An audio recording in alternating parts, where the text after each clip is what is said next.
गाँव वालों ये है एनसीईआरटी के एक्सरसाइज का क्वेश्चन नंबर 5.3 यानी कि 5वें चैप्टर का तीसरा क्वेश्चन। देखो पहला क्वेश्चन और दूसरा क्वेश्चन थ्योरेटिकल क्वेश्चन है जो कि आप खुद ही एक बार रीड करके आंसर समझोगे उसके। ये न्यूमेरिकल है और बहुत बच्चों वाला न्यूमेरिकल है। बच्चों वाला न्यूमेरिकल भाई साहब देखो, सबसे पहले अगर हम सॉल्यूशन करना स्टार्ट करेंगे, जो कि मैंने क्वेश्चन यहाँ पे ऑलरेडी लिख रखा है, जल्दी से रीड कर लेना कि एक बार मैग्नेट है जिसको एक्सिस पे कितना रखा गया है, एंगल दे रखा है 30 degree with a uniform magnetic field. Magnetic field दे रखा है कितना 0.25 टेस्ला और कह रहा है एक्सपीरियंस और torque of magnitude equal to इतना, टॉर्क दे रखा है इतना। तो मैं जल्दी से गिवन लिख दूंगा। देखो सबसे पहले मैंने आपको जब हमने बाकी चैप्टर के क्वेश्चंस किए तो उसमें बताया था सबसे पहला काम क्या होता है बोर्ड में, गिवन लिखना। गिवन लिखो, गिवन के भी नंबर होते हैं, आधे नंबर होते हैं गिवन के, लिख लिया करना। तो थीटा कितना दे रखा है 30 डिग्री और मैग्नेटिक फील्ड कितना है 0.25 टेस्ला, लिख दिया यहाँ पे। टॉर्क कितना था, देखो यहाँ पे लिखा हुआ है टॉर्क, टॉर्क कितना है, टॉर्क को टाउ से डिनोट करते हैं, वो कितना था 4.5 इंटू 10⁻⁻2 जूल, ऐसे करके लिख दिया। अब आपको पूछा क्या जा रहा है, what is the magnitude of magnetic movement. Magnetic movement मतलब क्या है, स्मॉल एम, आपने पढ़ा ही होगा। तो स्मॉल एम का फॉर्मूला आपसे पूछा जा रहा है, मतलब वैल्यू पूछी जा रही है। तो टॉर्क का बेसिक फॉर्मूला लिख दो। टॉर्क का फॉर्मूला तो आपको याद ही होगा, टॉर्क का फॉर्मूला होता है that is M B sine theta. बच्चों वाला तो फॉर्मूला था, एक ही फॉर्मूला था टॉर्क का, है ना। और दूसरा अगर मैं वेक्टर फॉर्म लिखूँ तो लिख लिया करो, कभी कभी ना इसमें भी थ्योरी रिवीजन हो जाता है।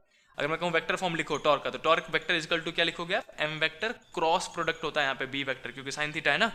तो फिलहाल तो हम ये वाला फॉर्मूला यूज करने जा रहे हैं, हमको एम निकालना है। तो भैया बी और साइन थीटा किस में, मल्टीप्लाई में, इधर जाएगा तो डिवाइड में, तो लिख देंगे टॉर्क अपॉन में बी और साइन थीटा को नीचे भेज दिया। साइन थीटा कितना है 30 degree, sine 30 degree equal to क्या निकल जाएगा एम। अब इसी में आगे सॉल्व कर दो।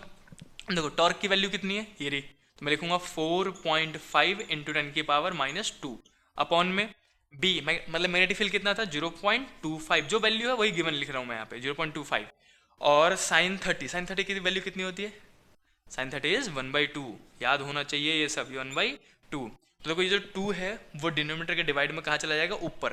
तो मैं यहाँ पे लिख देता हूँ आगे कि 2 जो है वो ऊपर जाएगा 4.5 के पास, तो 4.5 इंटू में 2 इंटू 10⁻⁻2, ऊपर वाली वैल्यू जो थी वो लिख दिया मैंने। और नीचे में क्या बचेगा 0.25 इक्वल टू क्या निकला था यहाँ पे एम।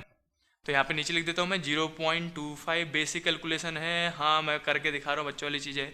तो 4.5 इंटू में 2, 4.5 का आधा मतलब 4.5 को दुगुना 9 होता है, तो 9 अपॉन में 0.25 इंटू 10⁻⁻2। अब तो कैसे सॉल्व करूंगा इसको, पॉइंट हटाऊंगा, पॉइंट हटाऊंगा, मुझे पता है कि 10⁻100 मतलब पॉइंट के बाद 2 डिजिट ऊपर लग जाएगा 100, और ये 100 से ये -2 कट जाएगा, तो बचेगा क्या m इक्वल टू 9 अपॉन में पॉइंट हट गया तो ये 25, और 9 अपॉन में 25 को सॉल्व कर लो 0.36 ही आएगा, फिक्स है ये 0.36। और इक्वल टू क्या निकल गया m, तो m निकला आपका 0.36, उसको बाद में आंसर में लिख देना कि m इक्वल टू कितना है 0.36। और यूनिट कैसे लिखोगे, यूनिट यहाँ से लिख देंगे। तो साइन थीटा का कोई यूनिट तो होता नहीं है, टॉर्क का यूनिट उन्होंने क्या दे रखा है जूल, जो कि पॉसिबल है, तो जूल अपॉन में मैग्नेटिक फील्ड टेस्ला, तो यहाँ लिख दूंगा मैं जूल पर टेस्ला, जूल पर टेस्ला मैग्नेटिक फील्ड हो गया। तो मैग्नेटिक डाइपोल मोमेंट निकालने का बच्चों वाला क्वेश्चन था ये, जिसमें सीधे सीधे वैल्यू गिवन थी और नॉर्मल मुझे फॉर्मूला लगाना था और बेसिक कैलकुलेशन करने थे। तो मिलते हैं नेक्स्ट वीडियो में। इस वीडियो को लाइक कर दो और शेयर भी करो अपने दोस्तों के साथ जिनको एनसीईआरटी सॉल्यूशन चाहिए। और मैंने बेसिक कॉन्सेप्ट भी बना रखा है जो कि आपको इजिली बहुत ज़्यादा हेल्प करेगा आपके थ्योरी कंटेंट को समझने में, और इससे आसान कंटेंट ना कहीं नहीं मिलने वाला, डायरेक्ट कंटेंट दे रहा हूँ मैं आपको। चलो मिलते हैं नेक्स्ट वीडियो में, तब तक के लिए भागो ही।